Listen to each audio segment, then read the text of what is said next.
शहर की सुबह हमेशा की तरह मसरूफ थी। सड़कों पर गाड़ियों की आवाज़ें, दुकानों के शटर उठने की खड़खड़ाहट और जिंदगी पूरी रफ्तार से आगे बढ़ी। ले लो, टमाटर ताजा ले लो। उसी शहर में एक नौजवान रहता था। नाम था कामरान। महंगे कपड़े, सोने की बड़ी दुकान और चेहरे पर हर वक्त झलकता हुआ गुरूर।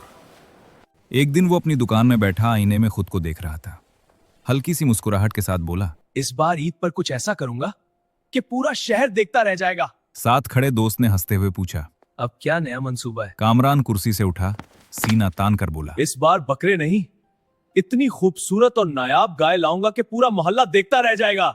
ये सुनकर उसके वालिद ने संजीदगी से कहा, बेटा, कुर्बानी दिखावे के लिए नहीं, अल्लाह की रजा के लिए होती है। कामरान फौरन बोला, बाबा जी, आजकल लोग खूबसूरती देखते हैं, जो चीज नमाया हो वही पसंद आती है। वालिद ने गहरी सांस लेकर कहा, बेटा, उम्र गुजर गई तुझे समझाते समझाए, ना जाने कब तुझे समझ आएगी। अल्लाह ही तुझे हिदायत दे रही। मगर कामरान ने बात को अहमियत ना दी। दूसरी तरफ शहर की एक छोटी सी गली में आदिल नाम का एक लड़का अपने छोटे से ठेले के साथ रोजी कमा रहा था। सादा लिबास, मेहनत से थका हुआ जिस्म, मगर चेहरे पर सुकून। वो निकलते वक्त अपनी माँ से कहता, दुआ कीजिए अम्मा, आज भी सारा सामान बिक जाए। माँ मोहब्बत से मुस्कुराकर कहती, अल्लाह बरकत देगा बेटा, बस सच्चाई का दामन कभी ना छोड़ना। और फिर वो पूरा दिन गलियों में घूमकर अपना सामान बेचता, शाम तक थक हार कर वापस लौटता। अगले दिन कामरान मवेशी मंडी पहुंचा। मंडी में खूब रश था, लोगों का हुजूम, आवाजों की गूंज, हर तरफ जानवर और खरीदार। मगर यहाँ एक चीज सबसे नुमाया थी, खूबसूरती, अंदाज और दिखावा। लोग खूबसूरत जानवरों के गिर्द जमा थे, तस्वीरें बन रही थीं, कहकहे गूंज रहे थे। इसी दौरान एक दिलचस्प मंजर सबकी तवज्जो खींच लेता है। एक दुकानदार ने अपने स्टॉल पर शीशे लगा रखे थे। एक लंबी बर्फ जैसी सफेद गाय आहिस्ता आहिस्ता चलते हुए वहां पहुंचती है। वो शीशे के सामने रुक जाती है, अपना अक्स देखती है, फिर हल्का सा सर हिलाती है, फिर दोबारा खुद को गौर से देखती है। लोग ये मंजर देखकर हंस पड़ते हैं।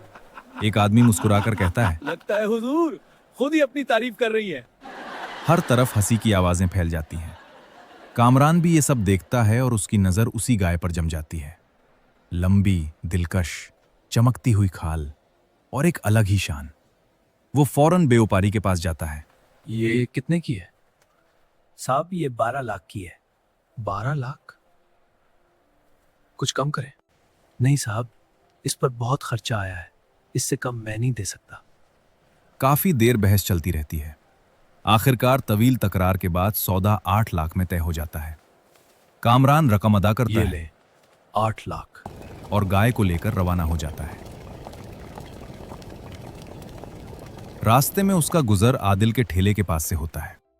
आदिल गाय को देखकर कहता है, माशाल्लाह मियाँ, गाय तो निहायत खूबसूरत है, अल्लाह आपकी कुर्बानी कबूल फरमाए। कामरान हल्की सी तंजिया मुस्कुराहट के साथ कहता है, तुम भी कभी कुर्बानी करोगे? आदिल सुकून से जवाब देता है, हाँ, जब अल्लाह चाहेगा। कामरान आगे बढ़ जाता है। शाम का वक्त हो जाता है, सूरज डूबने के करीब होता है। कामरान घर पहुंचकर गाय को मजबूती से बांध देता है और दिन भर की थकन से चूर होकर अंदर जाकर सो जाता है। कुछ ही देर गुजरती है। जैसे ही कामरान की आंख लगती है, गाय आहिस्ता से गर्दन हिलाती है, रस्सी को खींचती है और चंद लम्हों में खुद को आजाद कर लेती है। वो खामोशी से दरवाजे से निकलती है और गली में आ जाती है।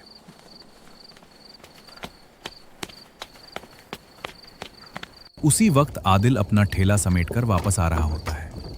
वो दूर से गाय को अकेले जाते देखकर रुक जाता है।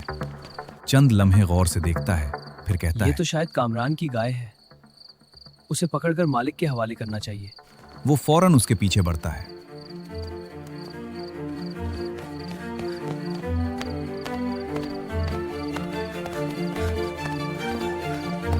गली में कुछ बच्चे खेल रहे होते हैं। वो गाय को देखकर शोर मचा देते हैं और सब बच्चे खुशी खुशी उसके पीछे दौड़ पड़ते हैं। गाय तेजी से चलते हुए मेन रोड पर आ जाती है।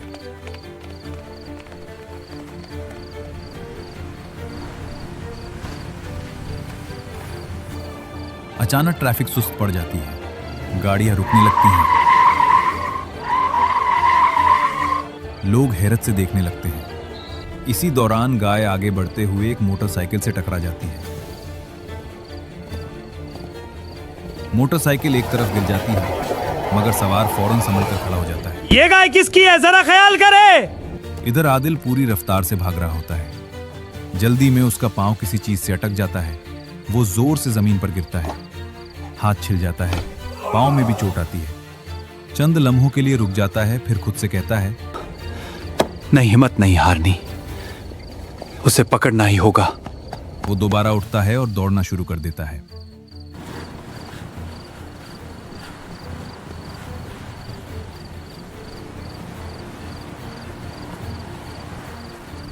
आखिरकार एक जगह आगे रास्ता तंग हो जाता है। सामने खड़ी गाड़ियां रास्ता रोक लेती हैं। गाय रुक जाती है। लोग फासले पर खड़े होकर देख रहे होते हैं। कोई करीब जाने की हिम्मत नहीं करता। गाय सबको घूर रही होती है, जैसे पूरा मैदान उसी के कंट्रोल में हो। आदिल आहिस्ता आहिस्ता आगे बढ़ता है, हर कदम सोच समझकर। दिल जोर जोर से धड़क रहा होता है। चंद लम्हों की खामोशी, फिर अचानक वो आगे बढ़कर रस्सी पकड़ लेता है और गहरी सांस लेकर कहता है, अब घर चलते हैं। वो गाय को लेकर वापस रवाना हो जाता है। इधर कामरान की आंख खुलती है। वो बाहर आता है और गाय को गायब देखकर घबरा जाता है। मेरी गाय कहाँ गई? वो फौरन अपने वालिद को जगाता है। अब उठे, मेरी गाय गायब हो गई है। गाय?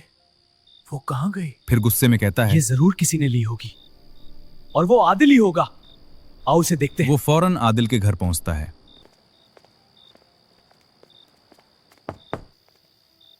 मगर आदिल वहां नहीं होता। आदिल कहाँ है? उसकी माँ कहती हैं, बेटा, वो अभी तक वापस नहीं आया।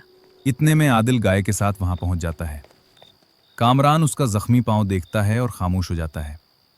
आदिल नरमी से कहता है, ये गाय रात को निकल गई थी, मैं वापस ले आया। कामरान का गुरूर टूट जाता है। उसके वालिद आगे बढ़कर कहते हैं, बेटा, असल इंसान वो नहीं जिसके पास दौलत हो, असल इंसान वो है जिसके पास सच्चाई और ईमानदारी हो।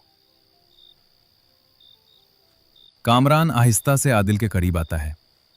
मुझे माफ कर दो, मैंने तुम पर शक किया। वो जेब से पैसे निकालता है। ये रखो, ये तुम्हारी ईमानदारी का इनाम है। आदिल मुस्कुराकर कहता है, मुझे इनाम नहीं चाहिए, बस दुआ करें कि मैं हमेशा सच पर कायम रहूं। कामरान की नजरें झुक जाती हैं और उसी लम्हे उसे एहसास हो जाता है कि असल इज्जत दौलत से नहीं बल्कि किरदार से हासिल होती है। अगर कहानी पसंद आई हो तो वीडियो को लाइक कर दें। अगर चैनल को सब्सक्राइब नहीं किया तो अभी सब्सक्राइब कर दें।